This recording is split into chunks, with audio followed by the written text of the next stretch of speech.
For advertisement, call 8125893028. Our Gmail maxtvtelugu@gmail.com.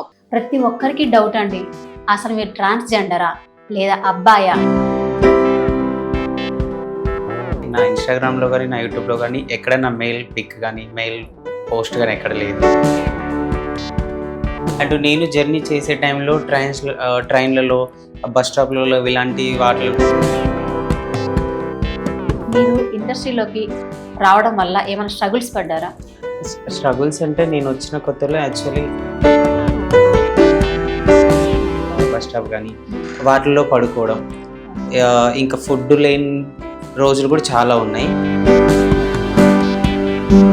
Transgender అని చెప్పేసి అనుకుంటున్నారు. సో దీనివల్ల మీకు ఏర్పడిన స్ట్రగుల్స్ ఏమైనా ఉన్నాయా? ఫ్రెండ్స్ విషయంలో, రిలేటివ్ విషయంలో ఒక్కోసారి ఒక్కోలా మాట్లాడడం. ఓకే, నీకు డాన్స్ అంటే ఇష్టమా, యాక్టింగ్ అంటే ఇష్టమా? హాయ్, హలో, నమస్తే, నేను మీ Shilpa Reddy. Welcome to Max TV. ఈ రోజు నాతో పాటు ఉన్నారు. ఆయన కూడా మీకు అందరికీ తెలుసు, ఆయన ఎవరో కాదు, ఇన్స్టాగ్రామ్ లో రీల్ చేస్తాడు, అలాగే యూట్యూబ్ లో షార్ట్స్ కూడా చేసి రీసెంట్ గా జబర్దస్త్ లో కూడా ఎంట్రీ ఇచ్చారు. సో ఆయన ఒకసారి కలిసి ఆయనతో మాట్లాడి మరిన్ని విషయాలు తెలుసుకుందాం. ఇంతకు ఆయన ఎవరు అనుకుంటున్నారా? మన జబర్దస్త్ లేడీ గెటప్ వెంకీ గారు. హాయ్. హాయ్ అండి. ఎలా ఉన్నారు వెంకీ గారు? ఫైన్, మీరు ఎలా ఉన్నారు? నేను సూపర్ అండి. ఓకే, వెంకీ గారు జబర్దస్త్ లోకి అసలు ఎలా ఎంట్రీ ఇచ్చారు? నేను జబర్దస్త్లోకి అంటే యాక్చువల్లీ నూకరాజ్ అన్న టీంలో ఒక అబ్బాయి చేస్తాడు సైడ్ క్యారెక్టర్స్. సో ఆ అబ్బాయి ద్వారా నేను ఎంట్రీ ఇచ్చాను అక్కడికి. ఓకే, నూకరాజ్ ద్వారా నూకరాజ్ అన్న టీంలో ఒక అబ్బాయి చేస్తాడు, ఆ అబ్బాయి ద్వారా నేను జబర్దస్త్లోకి ఎంట్రీ ఇచ్చాను. అసలు మీ పూర్తి పేరేంటి, మీ ఫ్యామిలీ బ్యాక్గ్రౌండ్ ఏంటి అసలు? నా పూర్తి పేరు వచ్చేసి వెంకటేష్, అందరు వెంకి వెంకి అని పిలుస్తుంటాడు. ఫ్యామిలీ బ్యాక్గ్రౌండ్స్ అంటే మమ్మీ డాడీ అంతా వ్యవసాయమే. ప్రాపర్ వచ్చేసి గద్వాల్. మమ్మీ డాడీ అన్నయ్య వాళ్ళంతా వ్యవసాయమే చేస్తారు. సో నేను ఒక్కని ఇక్కడ హైదరాబాద్ లో ఉంటాను. ప్రతి ఒక్కరికి డౌట్ అండి, అసలు మీరు ట్రాన్స్జెండరా లేదా అబ్బాయా? ప్రతి ఒక్కరికి డౌట్, ఈవెన్ నాకు కూడా డౌటే. అసలు ఏంటి అసలు? అంటే నేను కొన్ని యూట్యూబ్ లో ట్రాన్స్జెండర్స్ గురించి కొన్ని కంటెంట్లు చేస్తున్నా. సో దానివల్ల చాలా మందికి డౌట్ ఉండొచ్చు. అండ్ అలాగే నా ఇన్స్టాగ్రామ్ లో కానీ నా యూట్యూబ్ లో కానీ ఎక్కడ నా మెయిల్ పిక్ కానీ మెయిల్ పోస్ట్ కానీ ఎక్కడ లేదు. సో అందరూ డౌట్ పడడంలో తప్పలేదు. సో నేను అబ్బాయిని ఓన్లీ షూటింగ్స్ కోసం లేడీ గెటప్ వేస్తాను అనమాట. సో నేనేమి ట్రాన్స్జెండర్ని కాదు, అమ్మాయిని కాదు, టోటలీ అబ్బాయిని. ఓకే, అబ్బాయి అని అంటున్నారు, బట్ కానీ అసలు మీరు ప్రతి వీడియోలో కూడా ట్రాన్స్జెండర్ వీడియోస్ ఉంటున్నాయి. ప్రతి ఒక్కరికి తెలిసే ఆ విషయం. ఒక గుడ్ మెసేజ్ అయితే ఇస్తున్నారని మేము కూడా చూసాము. అసలు ఎందుకు అలా చేయాల్సి వచ్చింది మీరు? యాక్చువల్లీ నేను డాన్స్ క్లాస్కి వెళ్ళే టైంలో మా డాన్స్ క్లాస్కి ఒక 2 మెంబర్స్ డాన్స్ నేర్చుకోవడానికి ట్రాన్స్జెండర్స్ వచ్చారు. సో వాళ్ళు వచ్చి అక్కడ కూర్చొని మాట్లాడేటప్పుడు వాళ్ళ ప్రాబ్లమ్స్ కొన్ని ఎక్స్ప్లెయిన్ చేసేవాళ్ళు.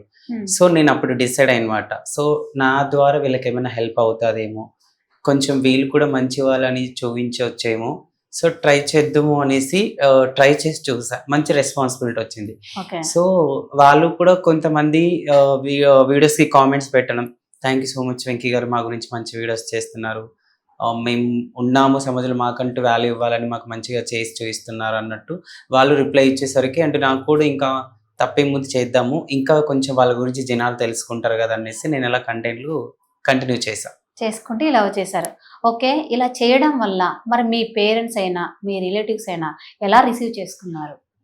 నాకైతే ఇంట్లో ఫుల్ సపోర్ట్, మమ్మీ డాడీ అన్నయ్య వదిన ఆల్మోస్ట్ అందరు ఫుల్ సపోర్ట్. రిలేటివ్స్ అంటే కొంతమంది సపోర్ట్ లేదు. సో మ్యాక్సిమం నేను మెయిన్ పిల్లర్ మన ఫ్యామిలీ. సో వాళ్ళు సపోర్ట్ ఉంది కాబట్టి నేను రిలేటివ్స్ గురించి పెద్దగా పట్టించుకోను. ఓకే, ఇప్పుడు మీరు ఆల్రెడీ ట్రాన్స్జెండర్ గా చేశారు కదా వీడియోస్. సో నాకు తెలిసి మీకు ఫ్రెండ్షిప్ ఉంటుంది ఎవరితోటి, మన ట్రాన్స్జెండర్ తోటి? లేదు. యాక్చువల్లీ ట్రాన్స్జెండర్స్ నాకు ఎవరు ఫ్రెండ్షిప్ లేరు. ఆ డాన్స్ క్లాస్ లో జాయిన్ అయిన ఇద్దరు ఓన్లీ అక్కడ వరకు మాట్లాడటమే. ఆ తర్వాత మళ్ళీ వాళ్ళకి కాంటాక్ట్ ఉండి మెసేజ్లు చేయడం లేదా ఫోన్లు మాట్లాడడం ఇలాంటివి ఏమీ లేదు. జస్ట్ వాళ్ళు అక్కడ డిస్కషన్ చేసిన విషయాలు. అండ్ నేను జర్నీ చేసే టైంలో ట్రైన్లలో బస్ స్టాప్లలో ఇలాంటి వాటిని వాళ్ళని చూస్తాను కదా, అవి గమనించి నేను ఓన్గా స్క్రిప్ట్ రెడీ చేసుకోవడం, అంతేగాని వాళ్ళు ఫ్రెండ్స్ అంటే ఎవరు లేరు నాకు. అంతేనా? ఓకే, సో ట్రాన్స్జెండర్ గా అంటే వీడియోస్ చేస్తున్నారు, ఈ లేడీ గెటప్ వేయడం వల్ల మీకేమైనా యూజ్ ఉందా? యూజ్ అంటే ఇప్పుడు నేను సపోజ్ ఉండగలుగుతున్నాను, నా కాళ్ళ మీద నేను నించొని నాది నేను సంపాదించుకొని తినగలుగుతున్నాను అంటే లేడీ గెటప్. లేడీ గెటప్ వల్లే మీరు సంపాదించుకుంటున్నారు అంటారు. Lady getup. ఓకే. సో ఈ లేడీ గెటప్ వేస్తున్నారు. సో నాకు తెలిసి ట్రాన్స్జెండర్ అని చెప్పేసి అనుకుంటున్నారు. సో దీనివల్ల మీకు ఏర్పడిన స్ట్రగుల్స్ ఏమైనా ఉన్నాయా? స్ట్రగుల్స్ అంటే లైక్ ఫ్రెండ్స్ విషయంలో, రిలేటివ్ విషయంలో ఒక్కోసారి ఒక్కోలా మాట్లాడడం అంటే ఎవరు ఫేస్ టు ఫేస్ మాట్లాడరు. మన ముందర మంచిగానే మాట్లాడతారు, మన వెనకాల చాలా మాట్లాడతారు. సో అలా ఫ్రెండ్స్ విషయంలో కొన్ని స్ట్రగుల్ ఫేస్ చేశాను. రిలేటివ్స్ కూడా కొంచెం నా ముందు మంచిగానే మాట్లాడి తర్వాత ఎలా అని మాట్లాడుకునేవి కొన్ని ఫేస్ చేశాను. బట్ నేను అవేం పట్టించుకోలే. అంటే నేనేంటో నాకు తెలుసు, వాళ్ళు అంటున్నారు వీళ్ళు అంటున్నారు అనే విషయం పక్కన పెడితే నేనేంటో నాకు తెలుసు, నేను ఎందుకు బాధపడాలి, నాలో ఉన్న కళని చూపించుకుంటున్నాను, అంతేగాని నేనేం తప్పు చేయట్లేదు కదా అనేసి నేను మూవ్ అయిపోయాను. ఓకే. సో అంటే ఇప్పుడు ఆల్రెడీ కామెంట్స్ నేను చూస్తుంటాను. సో కామెంట్స్ వల్ల లేదంటే కాల్స్ వల్ల అంటే డిఫరెంట్గా ఏమైనా మెసేజ్ అయినా కాల్స్ ఏమైనా వచ్చాయా? మాక్సిమం నేను చేసే వీడియోస్కి ఎప్పుడు డిఫరెంట్గా కామెంట్స్ కానీ డిఫరెంట్గా కాల్స్ అయితే రాలేదండి. ఏ కాల్స్ వచ్చినా ఇప్పుడు మీరైతే ఎలా అన్నారో అలా ప్రతి ఒక్కరు మంచి మెసేజ్ ఇస్తున్నారు. మీ వీడియోస్ మోటివేషన్స్ చాలా బాగుంటాయి, అలాగే ఇంకా మూవ్ అవ్వండి, ఇంకా మంచి చేయండి, మా అందరి సపోర్ట్. నాకు ఇలాంటి కామెంట్సే కానీ బ్యాడ్ కామెంట్స్ నాకు తెలిసినంత రాలేదు, రావద్దు అని కూడా అనుకుంటున్నా. అంతేనా? అంటే మెసేజ్లు అయితే చూస్తా అనమాట. అంటే ప్రతి ఒక్కరు కామెంట్ అది కామన్, అది కామెంట్స్ చూడడం అనేది. సో చూసాను, ఏమైనా వల్గర్ గా ఇలా కామెంట్స్ పెట్టడం అయినా అంటే ఒక ట్రాన్స్జెండర్ గా మీరు వీడియోస్ తీస్తున్నారనమాట. సో తీస్తున్నప్పుడు ఏమవుతుంది అంటే డిఫరెంట్ గా చూడడము ఇలా ఏమైనా డిఫరెంట్గా అంటే ఒక్కోసారి ఫ్రెండ్స్ లిస్ట్లోనే డిఫరెంట్గా చూడడం, కానీ అదర్ పీపుల్స్ నాకు తెలియని పీపుల్స్ డిఫరెంట్గా చూడడం, లేకపోతే తెలియని వాళ్ళు డిఫరెంట్గా కామెంట్స్ పెట్టడం ఇలా అయితే నేను ఫేస్ చేయలేదు. నా ఫ్రెండ్స్ లిస్ట్లో ఉన్న వాళ్ళే కొంచెం డిఫరెంట్గా మాట్లాడుకోవడం, నా గురించి డిఫరెంట్గా చూడడం, ఇవి నేను ఫేస్ చేశాను. ఓకే. ప్రేక్షకులకి మీరు ఏమైనా చెప్పాలనుకుంటున్నారా? నేను యాజ్ అన్ మా లేడీ గెటప్ యాక్టర్స్ గురించి చెప్పాలనుకున్నాను, అండ్ ట్రాన్స్ గురించి కూడా. ఒకటి లేడీ గెటప్ యాక్టర్ అంటే ఏంటంటే మేము 10 నిమిషాల స్కిట్ కోసం 1 or 2 hours రెడీ అయ్యి మీ ఎంటర్టైన్మెంట్ కోసం మిమ్మల్ని నవ్వించడానికి మేము ఎంతో కష్టపడతాం. కానీ చాలా మంది స్క్రీన్లో వచ్చిన వాల్యూ మ్యాక్సిమం బయట ఇవ్వరు. స్క్రీన్ లో చాలా వాల్యూ ఇస్తారు, అరే పలానా స్కిట్ పలానా వాళ్ళు బాగా చేశారు అని. అది స్క్రీన్ తర్వాత బయటకు వచ్చామనుకో వీళ్ళు ఏంటలేరా ఆ లేడీ గెటప్స్ అన్నట్టు కొంచెం చిన్న చూపు చూసి మాట్లాడడం. సో అలా కాకుండా మేము చేసే ఎంటర్టైన్మెంట్ చూడండి, లైక్ మేము వేసుకునే కాస్ట్యూమ్ విషయం పక్కన పెడితే మేము మిమ్మల్ని ఎలా ఎంటర్టైన్మెంట్ చేస్తున్నాం, అండ్ మేమే మీ గురించి బ్యాడ్గా మాట్లాడడం, మిమ్మల్ని కొట్టం చేయడం, తిట్టం, మ్యాక్సిమం ఏదున్నా మిమ్మల్ని ఎంటర్టైన్మెంట్ చేసి మిమ్మల్ని హ్యాపీగా ఉంచడానికి మేము ఇంత కష్టపడుతున్నాం. సో దయచేసి లేడీ గెటప్స్ గురించి అందరూ అని కాదు, కొందరు ఉంటారు చీప్గా మాట్లాడడం, చీప్గా థింకింగ్ చేసుకోవడం, ఇలాంటివి తగ్గిస్తే బెటర్ అని నేను అనుకుంటున్నాను. ఇంకా ట్రాన్స్ విషయానికి వస్తే చాలా మంది అంటే కొందరు ఉన్నారు, నేను అందరూ ట్రాన్స్జెండర్స్ పర్ఫెక్ట్, అందరూ ట్రాన్స్జెండర్స్ మంచి వాళ్ళని కూడా నేను చెప్పా. కొంతమంది చేసే పని వల్ల చాలా మంది మంచి ట్రాన్స్జెండర్స్ కూడా బ్యాడ్ నేమ్ వస్తుంది. ఎందుకంటే చాలా మంది ట్రాన్స్జెండర్స్ అనాథ ఆశ్రమాలకు హెల్ప్ చేసే వాళ్ళు కూడా ఉన్నారంట నేను తెలుసుకోవడంలో. చాలా మంది జాబ్ చేసే వాళ్ళు ఉన్నారు. ఇప్పుడు రీసెంట్ గానే మన గాంధీ హాస్పిటల్ రీసెంట్ గా ఇంటర్వ్యూ ద్వారా బయటపడ్డారు, ఆమె పెద్ద డాక్టర్ అంట, తను ఒక ట్రాన్స్జెండర్. సో ఎవరో 2-3 చేసే వాళ్ళ వల్ల మిగతా ట్రాన్స్జెండర్ అందరికి పేరు వస్తుంది, కానీ అందరూ అలా ఉండరు. మనం వాళ్ళతో మంచిగా మాట్లాడితే వాళ్ళు కూడా మనతో మంచిగానే మాట్లాడతారు, మంచిగానే బిహేవియర్ చేస్తారు. అవును, కరెక్టే. మరి మీ యూట్యూబ్ సంపాదన ఎంత అండి? యూట్యూబ్ సంపాదన అదేం లేదండి, పర్లేదు. అంటే ఆల్రెడీ 8 lakhs వరకు ఉన్న సబ్స్క్రైబర్స్. ప్రతి వీడియో నేను ఆల్రెడీ చూస్తూ ఉంటాను, మీకు పెద్ద ఫ్యాన్ అనుకోండి. ఎందుకంటే చాలా బాగా ఒక గుడ్ మెసేజ్ ఇస్తారనమాట. ఓకే, ఇంకా ఫ్యూచర్ లో ఫర్దర్ గా ఎలాంటి వీడియోస్ చేద్దాం అనుకుంటున్నారు? ప్రెసెంట్ అయితే నేను వైఫ్ అండ్ హస్బెండ్ స్టార్ట్ చేశాను, అండ్ కామెడీ కూడా స్టార్ట్ చేశాను. చాలా మంది కామెడీ సెట్ అవుతుంది అన్నారు, బట్ కాకపోతే నేను వైఫ్ అండ్ హస్బెండ్ గురించి కూడా మెసేజ్ ఇవ్వాలనుకుంటాను. ఎందుకంటే చాలా మంది హస్బెండ్స్ ఎలా ఉంటారంటే, అందరూ అని కాదు కొందరు ఉంటారు, లైక్ వైఫ్ ఎవరితో అయినా కామన్ గా మాట్లాడినా అనుమానించడం, గొడవలు పెట్టేసుకొని విడిపోయిన ఫ్యామిలీలు చాలా ఉన్నాయి. చిన్న విషయానికే డైవర్స్ ఇవ్వడం, అండ్ అత్త కోడల్స్ కూడా గొడవపడడం చీటి మాటికి, ఇలాంటివి చాలా ఉన్నాయి. సో వాటి గురించి కూడా నేను కొంచెం మెసేజ్ ఇవ్వాలి, అందరు ఇలా ఉండరు. సో చూసి ఏదైనా సరే కళ్ళతో చూసిన తర్వాతనే నిజాలు తెలుసుకొని అది కూర్చొని డిస్కషన్ చేయాలన్నట్టు నేను వైఫ్ అండ్ హస్బెండ్ కూడా కొంచెం స్టార్ట్ చేద్దాం అనుకున్నా. ఓకే. మరి జబర్దస్త్ లో ఇప్పుడు ఎలాగో స్కిట్లు చేస్తున్నారు కదా, ఒక స్కిట్ కి ఎంత రెమ్యునరేషన్ ఇస్తారు మీకు? స్కిట్ కి రెమ్యునరేషన్ అంటే పర్లేదు, స్కిట్ ని బట్టి ఉంటది, క్యారెక్టర్ బట్టి స్కిట్ ని బట్టి ఉంటది, బట్ హ్యాపీ.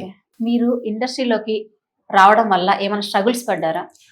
స్ట్రగుల్స్ అంటే నేను వచ్చిన కొత్తలో యాక్చువల్లీ ఇప్పుడు నేను ఇక్కడ స్టే చేసి నాకంటూ రూమ్ మెయింటెనెన్స్ ఇవన్నీ చేసుకోగలుగుతున్నాను. సో వచ్చిన కొత్తలో అయితే నాకంటూ ఇక్కడ ఏం లేదు. గద్వాల్ అని చెప్పాను కదా, రేపు షూట్ ఉందని నైట్ కాల్ చేస్తే గద్వాల్ నుంచి నేను నైట్ ఏదో ఒక వెహికల్ పట్టుకొని రావడం, బస్ స్టాప్ అంటే రూమ్ లేని స్థితిలో నేను ఇక్కడికి రీచ్ అయ్యేసరికి మార్నింగ్ 3 or 4 ఎర్లీ మార్నింగ్. అన్నయ్య వాళ్ళు వేసి అన్నయ్య వాళ్ళు ఫ్రెష్ అయ్యి మళ్ళీ ప్రాక్టీస్ రిహార్సల్స్ ప్లేస్కి వచ్చేంత వరకు బస్ స్టాప్ ఉంటుంది కదా, రైల్వే స్టేషన్ కానీ బస్ స్టాప్ కానీ వాటిల్లో పడుకోవడం. ఇంకా ఫుడ్ లేని రోజులు కూడా చాలా ఉన్నాయి. అంటే అప్పుడు నాకు సపోర్టింగ్ అంత ఏం లేదు. అంటే నాన్న వాళ్ళు ఒప్పుకున్నారు, ఓకే చేస్తాను నాన్న, నేను వెళ్తాను, నాకు ఇలా ఇంట్రెస్ట్, నేను చేయాలనుకుంటున్నాను అంటే సరే వెళ్ళు చేసుకో, బట్ జాగ్రత్త అది అని చెప్పి ఫైనాన్షియల్గా హెల్ప్ చేసేవాళ్ళు. బట్ నేనేంటంటే ఇంత చదువుకొని ఇంత ఎదిగాను కదా, మళ్ళీ వాళ్ళని అడగడం కరెక్ట్ కాదనే ఉద్దేశంతో నేను అడిగేవాని కాదు. సో చాలా అంటే స్ట్రగుల్ అంటే నాకు మెయిన్ రూమ్ లేని సిచ్యువేషన్స్లో బయట బస్ స్టాప్లలో పడుకోవడము, ఫుడ్ లేకుండా ఉన్న రోజులు చాలా ఉన్నాయి. నాకంటూ ఒక స్టేజ్ వచ్చేంత వరకు చాలా అంటే చాలా ఇబ్బందులు ఫేస్ చేశాను. ఓకే, ఎంతవరకు చదువుకున్నారు? డిగ్రీ అయిపోయింది. నీకు ఎందుకు జాబ్ మీద ఇంట్రెస్ట్ లేకుండా ఈ సైడ్ ఎందుకు వచ్చారు, ఇండస్ట్రీ వైపు? నేను స్కూల్ టైంలోనే నేను యాక్చువల్ డాన్సర్గా చేసేవాడిని. స్కూల్ టైం నుంచే ఏదైనా ఫంక్షన్స్ వస్తే నేనే కొరియోగ్రఫీ చేసి టీం రెడీ చేసుకొని డాన్స్ చేసి అవి చేసేవాడిని. సో నాకు అట్లా ఇంట్రెస్ట్ వచ్చింది. అండ్ పైగా చెప్పాలంటే నాన్న కూడా ఆల్రెడీ కళాకారులే, అంటే ఊర్లలో ఉంటారు కదా నాటకాలు వేస్తారు, స్టేజ్ నాటకం. సో నాన్న ఆల్రెడీ చిన్నప్పటి నుంచి కళాకారుడు అనమాట. సో ఆయన ద్వారా నాకు వచ్చింది అని అనుకో. ఓకే, నీకు డాన్స్ అంటే ఇష్టమా, యాక్టింగ్ అంటే ఇష్టమా? డాన్స్ అంటేనే చాలా ఇష్టం నాకు. మరి యాక్టింగ్ వైపు ఎందుకు వచ్చారు? అరే డాన్స్ కి నేను ఫస్ట్ ట్రై చేశాను. సీట్ అది డి జూనియర్ లో వచ్చింది నాకు ఛాన్స్. డాడీ వాళ్ళు అప్పుడు ఒప్పుకోవాలి. అప్పుడు నాకు 10th బేసిక్, 10th చదువుకుంటాను. వద్దు స్టడీ ఇంపార్టెంట్, 10th అయిపోయిన తర్వాత ఎటన్నా వెళ్దు నో ప్రాబ్లం అనేసి ఆపేశారు. సో తర్వాత వచ్చేసరికి మళ్ళీ నాకు ఛాన్స్ లేదనమాట. ఇంకప్పుడు సరే ఒక ఆడిషన్కి వెళ్తే అక్కడ సెలెక్ట్ అయిపోయా యాక్టర్గా. సరే ఇలా యాక్టర్గా ఓకే కదా, సరే చూద్దామని మళ్ళీ నా డిగ్రీ క్లాస్మేట్స్తో డిస్కషన్ చేస్తే ఇలా వచ్చింది మరి ఛాన్స్ ఓకేనా అంటే పర్లేదు చేయి వెంకి అని అన్నారు. సో డాడీ వాళ్ళని అడిగేటప్పుడు ఓకే నా చేయి నో ప్రాబ్లం అని చెప్తే అప్పుడు యాక్టింగ్ ఫీల్డ్లోకి దిగి. ఓకే, ముందు అంటే మూవీస్ లో ఏమైనా చేశారా, లేదు అంటే ఇన్స్టాగ్రామ్ రీల్సా, యూట్యూబ్ లో? లేదు నేను ఆల్రెడీ స్టార్ట్ చేయడమే మూవీస్ తోటి. నేను 6-7 మూవీస్ చేశాను ఆల్రెడీ. ఓకే, లేడీ గెటప్ తో చేశారా? లేడీ గెటప్ తోటి మూవీస్ లో కూడా లేడీ గెటప్. ఎంట్రీ ఇచ్చిందే లేడీ గెటప్ తో. నీకు అసలు ఈ ఐడియా ఎవరు ఇచ్చారు, లేడీ గెటప్ వేస్తే బాగుంటది అన్నట్టు? నేను ఆడిషన్కి వెళ్తే ఆడిషన్ లో చేసే టైంలో నేను ఆడిషన్ చేసినప్పుడు అక్కడ సెలెక్ట్ చేసే వాళ్ళు లేడీ గెటప్ అయితే బాగా సూట్ అవుతుంది నీకు, చేస్తావా మరి అన్నట్టు అడిగారు. నేను నాన్న వాళ్ళని అడిగి చెప్తాను, అంత ఈజీగా ఒప్పుకోవడం కుదరదు కదా, లేడీ గెటప్ అంటున్నారు, ఒకసారి డిస్కషన్ చేసి వాళ్ళకి ప్రాబ్లం లేదంటే నేను మూవ్ అవుతానని చెప్పి నాన్న వాళ్ళని అడగడం. అప్పుడు నా క్లాస్మేట్స్ కూడా డిస్కస్ చేశాను, నా డిగ్రీ క్లాస్మేట్స్ కూడా తప్పే ముందు వెంకి నో ప్రాబ్లం, అదేం తప్పు కాదు, ఆర్టిస్ట్ అయినాక ఏదైనా చేయాలి, ఏ క్యారెక్టర్ ఇచ్చినా చేయాలి, నువ్వేం తప్పు చేయట్లేదు, ఒకరిని మోసం చేయట్లేదు, నీది నువ్వు చూయించుకున్నావు అంతే, ఏం లేదు టెన్షన్ పడకు చెయ్యి అనేసి నా డిగ్రీ క్లాస్మేట్స్ బాగా సపోర్ట్ చేశారు. ఇంట్లో నాన్న అమ్మ వాళ్ళు అక్క వాళ్ళు అందరూ సపోర్ట్ చేశారు. సో నేను ఓకే అని చెప్పేసాను. ఓకే, ఇలా లేడీ గెటప్ వేయడం వల్ల మీకు ఎప్పుడైనా షైగా ఫీల్ అయ్యారా? షైగా అంటే ఫ్రెండ్స్ తిరిగేటప్పుడు ఒక్కోసారి అనుకుంటా, ఎందుకంటే ఒక్కోసారి ఫ్రెండ్స్ నేను చూసినంత వరకు మన దగ్గర నాకు తెలిసినంత వరకు అందరూ ఒకేలాగా ఉంటారని కాదు, మన దగ్గర ఏదైనా ఉంటేనే వస్తారు మాక్సిమం. ఫ్రెండ్స్ అయినా సరే, ఎన్ని రిలేటివ్స్ అయినా సరే, ఎందుకు మనని కానీ పెంచిన తల్లిదండ్రులైనా నువ్వు 1 రూపీ సంపాదిస్తేనే నీకు ఒక వాల్యూ ఉంటుంది ఇంట్లో కూడా, లేదు అన్నారు అనుకో అసలు ఉండదు. సో అలా ఫ్రెండ్స్ కూడా ఎలా అంటే ఇప్పుడు నాకు యూట్యూబ్ లేనప్పుడు ఎవరు నాతో ఉండేవాళ్ళు కాదు, నేనేం 1 రూపీ సంపాదించేవాడిని కాదు కదా, పైగా నాకంటూ ఏమీ లేదు.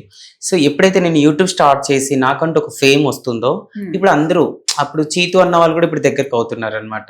అంటే నేను అప్పుడు అనుకున్నా, నేను ఓకే మన దగ్గర ఏదైనా ఉంటేనే ఫ్రెండ్స్ వస్తారు, లేదంటే లేదు. రిలేటివ్స్ మాట్లాడని వాళ్ళు కూడా ఇప్పుడు మాట్లాడతారు. అంటే ఒకప్పుడు మా వాడు అని చెప్పుకోవడానికి ఇష్టపడని వాళ్ళు ఇప్పుడు మా మరిది, మా కొడుకు, మా తమ్ముడు, ఇట్లా చెప్పుకోవడం స్టార్ట్ చేశారనమాట. ఎప్పుడైతే యూట్యూబ్ స్టార్ట్ చేసి నాకంటూ కొంచెం మంచి పేరు వచ్చిందో వాళ్ళు.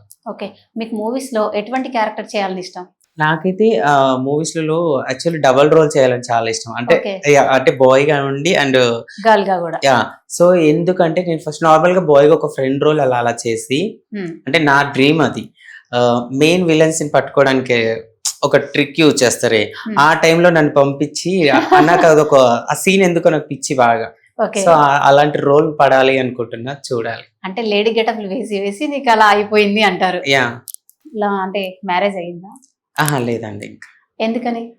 అలా ఏం లేదంటే లైఫ్ సెటిల్ కోసం వెయిటింగ్. ఎందుకంటే వచ్చిన నా వైఫ్ని కష్టపెట్టొద్దు, తను హ్యాపీగా కూర్చొని మంచిగా ఏ ఇబ్బంది లేకుండా హ్యాపీగా బతకాలనేది నా గోల్.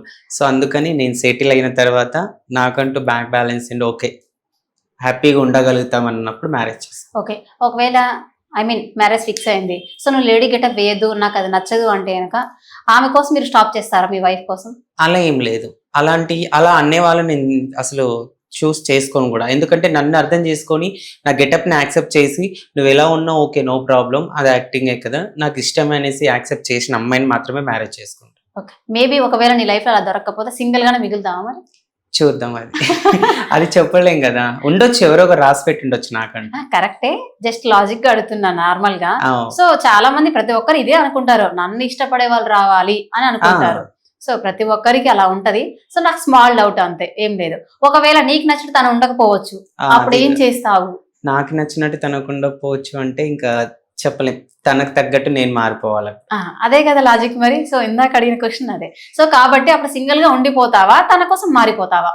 మాక్సిమం మ్యారేజ్ అవుతే, ఒకవేళ తనకి మ్యారేజ్ అయిన తర్వాత నేను చేయడం నచ్చట్లేదు అంటే తనకు తగ్గట్టు మారిపోతాను. ఓకే. ఎనీవే, అంటే వైఫ్ కోసం మారిన మన లేడీ గెటప్ వెంకీ గారు తప్పదు కదా. సో బాగా మారిపోతారు. మరి అసలు లవ్ మ్యారేజ్ బెటర్ అంటారా, అరేంజ్ మ్యారేజ్ బెటర్ అంటారా? ఈ రోజుల్లో లవ్ మ్యారేజ్ అసలు నేను నమ్మను కూడా, అరేంజ్ మ్యారేజ్ బెటర్ అనిపిస్తుంది నాకు తెలిసినంత వరకు. లవ్ మ్యారేజ్ అంటావా, అసలు లవ్ అంటారు కానీ లవ్ చేసి పెళ్లి చేసుకునే వాళ్ళు చాలా తక్కువ, మధ్యలో ఏదో ఒక కారణం చెప్పి విడిపోయే వాళ్ళు చాలా మంది ఎక్కువ ఉన్నారు. అంటే అలా అందరూ ఉండరు, మాక్సిమం ఉన్నారు ఇప్పుడు. అలా ఉండరు అని అనుకోకు, మాక్సిమం ఉన్నారు. ఎందుకంటే ఈ రోజుల్లో అమ్మాయి కూడా అబ్బాయితో ఎలా చూస్తుంటే వాడి సాఫ్ట్వేరా, వాడికి బిల్డింగ్ ఉందా, ఆస్తి ఉందా లేదా, ఇవి చూసి లవ్ చేస్తారు. తీరా ఒకవేళ ఉన్నా కూడా కానీ అంతకన్నా బెటర్ పర్సన్ దొరికారనుకో బ్రేకప్. ఓకే. ఇప్పుడు జనాల్లో మిమ్మల్ని ఒక లేడీ గెటప్ గానే వెంకీ లేడీ గెటప్ అని చెప్పేసి అలానే గుర్తిస్తారు కదా.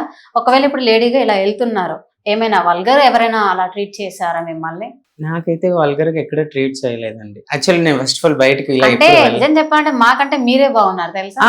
ఇలాంటి కామెంట్స్ అయితే ఓకే నో ప్రాబ్లం, ఇలాంటి కామెంట్స్ వస్తాయి, ప్రపోజల్స్ వస్తాయి, కానీ వల్గర్ గా ఇప్పటి వరకు నేను ఇప్పుడు షూట్స్ కూడా ప్రెజెంట్ నేను చేస్తున్న గల్లీలో కూడా ప్రతి ఒక్క ఫ్యామిలీ కానీ ప్రతి ఒక్కరు కానీ చాలా ఫుల్ సపోర్ట్. అక్క చిన్న సీన్ ఉంది ఇంట్లో అంటే ఓకే అమ్మా చేసుకో నో ప్రాబ్లం, ఇలా వాళ్ళు వదిలేస్తారు. వాళ్ళు ఇలా 1 hour కానీ 2 hours నా కోసం వదిలేస్తారు. పక్కన గల్లీకి వెళ్ళాలన్నా, ఒకవేళ వెళ్ళినా షూట్ కోసం వెళ్ళినా, ఇక్కడ షూయింగ్ చేసుకోండి ఓకే చేసుకో ఇంకి, నీకన్నా ఎక్కువ ఫుల్ సపోర్ట్. నా వరకు అయితే ఓకే అని చెప్పాలి. నేనైతే వచ్చాను ఫీల్డ్ కి, కొన్ని ఫ్రెండ్స్ వల్ల ఇబ్బంది పడ్డా, నాకు రూమ్ లేని సిచ్యువేషన్ లో ఇబ్బంది పడ్డాను, కానీ వల్గరిటీగా వేరే వాళ్ళ ద్వారా ఇలాంటి ఇబ్బందులు ఎప్పుడు పడలేదు నేను. ఓకే. ఈవెన్ ఫ్యామిలీలో కూడా ఎప్పుడు ఎటువంటి ప్రాబ్లం లేదు, ఎలాంటి ఫ్యామిలీలో కూడా ఎలాంటి ప్రాబ్లం లేదు, ఫుల్ సపోర్ట్. ఓకే. అంటే సిబ్లింగ్స్ ఉన్నారా, అక్క చెల్లి? అన్నయ్య, ఇద్దరు అక్క వాళ్ళు మ్యారేజ్ మ్యారీడ్. అంటే వాళ్ళు మీ బావ వాళ్ళు కూడా ఇట్లా సపోర్ట్ చేశారా, లేదంటే మీ తమ్ముడు ఇలా చేస్తాడు? లేదు, ప్రతి ఒక్క బావ వాళ్ళు కూడా సపోర్ట్. అంటే వాళ్ళు కూడా అంటూ ఉంటారు ఎప్పుడైనా సాధిస్తే సాధించి రాగాని ఉట్టి చేలతో మళ్ళీ అయిపోయింది నా వల్ల కాదని బ్యాకప్ అయి రాకు, అలా వస్తే మాత్రం ఇంకా అంటే అలా వస్తే ఊళ్ళలో ఉంటారు కదా పల్లెటూరు, అలా వస్తే నేనే బతకనించాను నేను, అట్లా అనమాట. ఫుల్ సపోర్ట్, సాధించు, వెళ్ళు. ఒకవేళ నీకు డబ్బుగా మనీ పరంగా ఇబ్బంది ఉంటే చెప్పు, మేము చూసుకుంటాం. ఒకవేళ నాన్న హెల్ప్ చేయకపోతే మమ్మల్ని అడుగు, మేము హెల్ప్ చేస్తాం. అంతేగాని బ్యాకప్ అవ్వద్దు, ట్రై చేస్తూనే ఉండు. ఒక 1 year 2 years ఎన్ని ఇయర్స్ అయినా టైం బట్టి నువ్వు ట్రై చేస్తూనే ఉండు, కానీ బ్యాకప్ అవ్వద్దు. Full support. సూపర్. ఇప్పుడు ప్రెసెంట్ మీ పేరెంట్స్ ఏం చేస్తుంటారు మరి? వ్యవసాయమేగా. వెంకీ గారు, ఇప్పుడు మీరు బయటికి వెళ్ళాలంటే కంపల్సరీ ఆల్మోస్ట్ లేడీ గెటప్ ఉంటేనే గుర్తుపడతారు. బాయ్ గా అసలు మీరు జనాలకి ఎప్పుడు ఇంట్రడక్షన్ ఇస్తారు? అంటే నువ్వు అన్నది కరెక్టే. ఇప్పుడు 8 lakhs సబ్స్క్రైబ్స్ ఉండి ఇంత ఫాలోయింగ్ ఉన్నా కూడా నేను బయటకు వెళ్తే మాక్సిమం గుర్తుపడ్డాను. అంటే ఇప్పుడు నాతో పాటు షూట్కి తోడొచ్చిన శాండీ కానీ, నా మేకప్ ఆర్టిస్ట్ హర్షిత్, కొందరు ఉన్నారు నా దాంట్లో చేసేవాళ్ళు, మానసక్క, పద్దు అక్క, వీళ్ళతో నేను నార్మల్గా ఎప్పుడైనా బయటికి సరదాగా టీ కాఫీలకు వెళ్తాను. వాళ్ళందరినీ నేను అక్కడే ఉంటా. మీరు వచ్చారు కానీ వెంకట్లచ్చక్క ఏది, నాకు ఒక దిక్కు ఎలా అంటే ఓకే అంటే వాళ్ళని గుర్తుపడతారు, నేను అక్కడే ఉంటా కానీ మళ్ళీ అడుగుతారు అనమాట, మీరు వచ్చారు మరి వెంకటచ్చకి ఏది అని అడుగుతారు. ఓకే, నన్ను గుర్తుపట్టట్లేదు అంటే తినే అని వాళ్ళు అన్నారు అనుకో, ఎందుకు అక్క మాతో ఆడుకుంటున్నారు అంటే షూట్లలో ఆడుకొని అలవాటు అయిపోయి మాతో కూడా ఆడుకుంటున్నారు అని రిటర్న్ అయ్యో. క్వశ్చన్ వేస్తారు. అలా ఏం లేదు తనే అంటే నమ్మరు. ఉమ్, ఓకే, లేదు తను బయటికి వెళ్ళింది రాలేదని చెప్పి తప్పించుకుంటాను అనమాట. ఓకే. సో నేను ఒక కాన్సెప్ట్ తీసుకుంటున్నా, నా లైఫ్ స్టోరీ అంటే నా ఫిలిం ఇండస్ట్రీకి ఎలా ఎంట్రీ ఇచ్చా, నా జర్నీ ఏంటి, ఉమ్, ఎలా వచ్చాను ఏంటి అనేసి నా లైఫ్ స్టోరీ తీయాలనుకుంటున్నా. ఓకే. సో దాంట్లో నేనే బాయ్గా కనిపిస్తాను కాబట్టి మాక్సిమం అప్పుడు అందరికి తెలిసిపోద్ది అనమాట, నేనే Okay. అబ్బాయిని లేడీ గెటప్స్ వేస్తున్నాను అనేసి. అప్పుడు అందరి డౌట్ కూడా క్లియర్ అవుద్ది, నేను అవును. టోటల్ గా అబ్బాయిని. అండ్ బయటికి వెళ్తే కూడా గుర్తుపడతారు అప్పుడు. Okay. సో త్వరలో ఆ స్టోరీతో ముందుకు రాబోతుంది. ఓకే, లవ్ మీద మీ ఒపీనియన్ ఏంటి? లవ్ అంటే నేను నమ్మనండి, నాకు అసలు దాని మీద ఒపీనియనే లేదు ఫస్ట్. నాకు తెలిసి లవర్ ఉన్నారు కాబట్టి ఇలా మాట్లాడుతున్నారు లేదు కదా. లేదు అలా నాకు లవరా అస్సలు. నేను లవ్ చేసేది డాన్స్, యాక్టింగ్, దట్స్ ఇట్, అంతే. వీటిని తప్ప ఎవరిని లవ్ చేయ. ఓకే అండి, ఇంకా ముందు ముందుకు మంచి మంచి క్యారెక్టర్స్ మీకు రావాలండి నా తరపున, మా మ్యాక్స్ టీవీ తరపున మనస్ఫూర్తిగా కోరుకుంటున్నాను. Thank you so much. Anyway, thank you అండి. Thank you. ఒకసారి మా మ్యాక్స్ టీవీకి జరా సబ్స్క్రైబ్ చేయడం చెప్పి చెప్పండి ఇక. Hi, hello. సో దయచేసి ఇప్పుడు నన్నైతే ఎంత ఎంకరేజ్మెంట్ చేసి ఎంత సపోర్ట్ చేస్తున్నారో మన మ్యాక్స్ టీవీని కూడా సబ్స్క్రైబ్ చేసుకొని అదే విధంగా తనను కూడా అంతే సపోర్ట్ చేస్తారని నా మనస్ఫూర్తి కోరుకుంటున్నాను. Thank you. చూసారు కదా ఫ్రెండ్స్, టాలెంట్ ఎక్కడ ఉంటుందో ఖచ్చితంగా మా మ్యాక్స్ టీవీ అక్కడ ఉంటుంది. Anyway, thank you so much. నేను మీ శిల్పారెడ్డి.